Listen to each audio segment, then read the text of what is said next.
Agad na isinailalim sa full alert ang buong puwersa ng Philippine National Police sa buong bansa dahil po sa patuloy na pagdami ng tao sa EDSA People Power Monument. Kunin natin ang live report mula kay Vic Sumintak. Vic!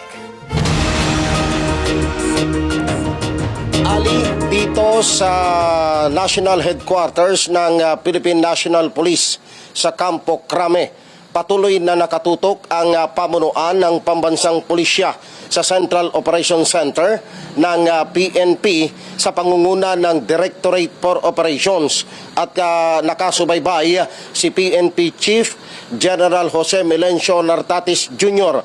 Kung kanina ay ang National Capital Regional Police Office lamang o NCRPO, Regional Police Office 3 o Central Luzon at ang Regional Police Office 4A o Calabarzon area ang nasa ilalim ng full alert.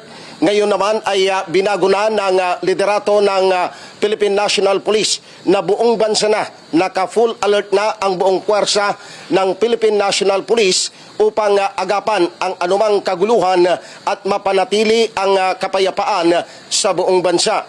Narito ang pahayag ni PNP spokesperson Colonel Allen Reyco.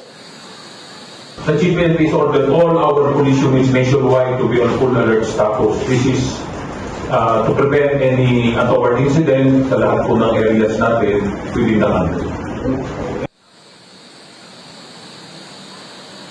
So sa ngayon, ang PNP, pag sinabing naka-full alert, lahat ng units o personnel ng pambansang pulisya ay naka-standby, kansilado ang lahat ng kanilang mga leave at bakasyon at nananatiling nakamonitor sa mga kaganapan sa EDSA People Power Monument maging sa liwasang Bonifacio. Tiniyak naman ng Philippine National Police na mananatili ang maximum tolerance at iniiwasan na magkaroon ng anumang kaguluhan, partikular tulad ng nangyari kaninang umaga na nagkaroon ng tensyon at nagkagulo sa area ng White Plains na agad naman na naayos sa pamamagitan ng pakikipagdialogo ng Philippine National Police at saka ng mga organizer ng ginaganap na palatuntunan o kaya ay rally sa area ng White Plains sa harap mismo ng People Power Monument. Balik sa inyo, Ali at Alex. Okay, Vic, ang isa sa pinupukol sa ating pambansang pulisya ay ang nagkaroon daw ng intelligence lapse. Yan ba ay nabanggit? Bakit ba ito ba ay meron silang intelligence report na magkakaroon o talagang biglaan itong surprise rally na to? Kanina sa pahayag ni NCRPO Chief Police Major General Anthony Avirin, dahil itong 6,500 na police personnel na nakadeploy sa Metro Manila, ito ay nasa ilalim ng NCRPO. Ang sabi ni General Avirin, mayroon silang initial information na intelligence report, pero nabigla sila na hindi nila akalain na kaninang madaling araw ay nagsimula na dumagsa ang tao sa area ng People Power Monument at maging sa liwasang Bonifacio, Ali.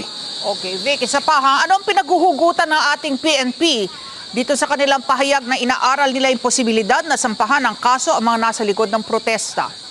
Saan galing yun? At anong ibig sabihin nito?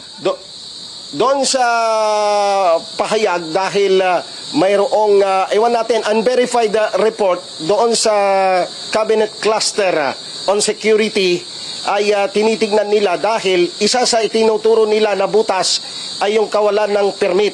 Pero ngayon, meron akong nakitang impormasyon ngayon na galing mismo sa Quezon City Police na meron ng permit ang isinasagawang programa dyan sa EDSA People Power Monument.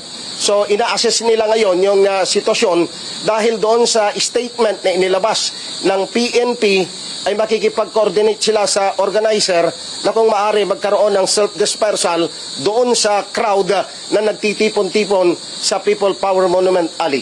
Vic, kung sakasakaling ito ay magtagal pa at hindi matapos ngayong araw na ito at magtuloy-tuloy sa mga susunod na araw, ang kahandaan ng ating PNP para kung maging protracted itong kilos na protesta na ito? Standard ang pahayag ng PNP Ali, nirerespeto nila ang karapatan ng bawat individual sa malayang pamamahayag at yung tinatawag nila na maximum tolerance. Pero yung maximum tolerance, hindi natin alam kung hanggang saan yung tolerance ng PNP dahil ang sagot sa atin ng PNP, mayat maya ay ina-assess nila yung sitwasyon sa kaganapan dahil nga mula pa kaninang umaga, nagsimula sa kulang na 5,000. Ngayon, batay sa kanilang record na nakatala sa Central Operations Center, nasa mahigit 14,000 na at patuloy pang nadadagdagan ang tao sa EDSA People Power Monument Ali. Okay, bilang panghuling katanungan, Vic, ito bang mga nagrarally na ito, organizers, post facto or after the fact, ay oobligahin ba? Kumuha kayo ng permit bago nyo ituloy itong mga rally ninyo? Yun ang pakiusap ng PNP, pero ewan ko, dahil ngayon ko lang nakita bago ako umere, meron ng report na mula sa Quezon City Police Office o QCPD na mayroong nakuhang permit mula sa local government. Ito'y unverified pa, pero malalaman natin hanggang mamaya kung talagang mayroon ng permit. Dahil kung mayroon ng permit, ibig sabihin, allowed na yung ginagawang pagtitipon dyan sa People Power Monument Ali. Binabanggit ng ating partner na si Alex Santos, confirmed na meron ng nakuhang permit. Maraming salamat. Vic Sementak, nag-ulat live.